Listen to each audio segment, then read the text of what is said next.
So hey guys, welcome back to my YouTube channel Sandeep Singh blog.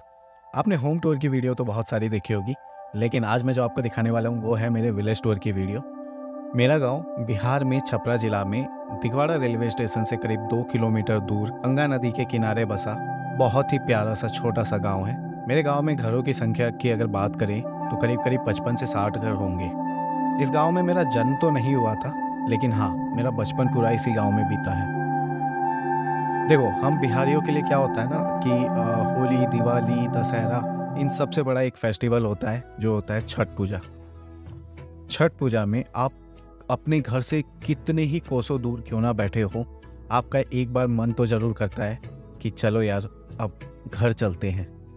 तो चलिए मैं आपको थोड़ी सी जानकारी छठ पूजा के बारे में दे देता हूँ। छठ पूजा साल में 2 बार मनाया जाता है, एक बार होली के बाद और एक बार दिवाली के बाद। दिवाली के बाद वाली छठ पूजा को हम लोग कहते हैं कार्तिक की छठ पूजा। हम लोग ज़्यादातर दिवाली के बाद वाली छठ में अपने गांव जाया करते हैं।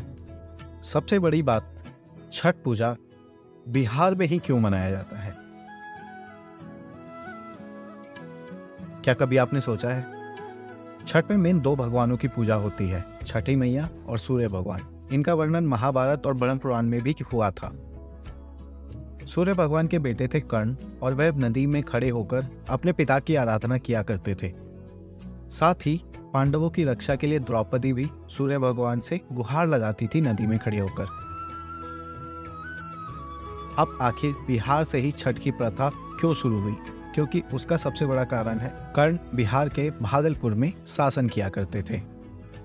और साथ ही ऐसा भी कहा जाता है कि ब्रह्म पुराण में एक बार किन्हीं को बच्चा नहीं हो रहा था, तो कश्यप मुनि ने उन्हें आशीर्वाद दिया और उनको एक पुत्री का जन्म हुआ, जो थी देवसेना। देवसेना 5 मूल प्राकृतिक तत्वों से हटकर छठे मूल से बनी थी, यानी कि छठी मैया, जिनका आगे चलकर कार्तिकेय से विवाह हुआ, जो ब्रह्म की पुत्री थी और सूर्य भगवान की बहन थी। छठ पूजा बेसिकली 4 दिनों का फेस्टिवल होता है। सबसे पहले दिन होता है नहा-खा, जिस दिन जो लोग भी फास्ट करते हैं, जो लोग भी छठ पूजा करते हैं, वो नहाकर लौकी यानी कि घिया और चावल का सेवन करते हैं। नेक्स्ट डे होता है खरना। खरना में जो लोग फास्ट करते हैं उन लोग को पूरा दिन भूखा रहना होता है। शाम को वो लोग पूजा करने के बाद प्रसाद का ग्रहण करते हैं, जो प्रसाद होता है केला, खीर, रोटी, और उसके बाद वो पूरा प्रसाद घर वालों को और पड़ोसियों को बांटा जाता है। उसके अगले दिन होता है शाम वाला अर्घ यानी संध्या अर्घ।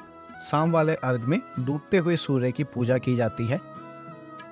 फाइनली लास्ट डे होता है हम लोगों का, जिसमें हम लोग उगते हुए सूर्य की पूजा करते हैं, और इस तरीके से इस दिन छठ की पूजा समाप्त होती है।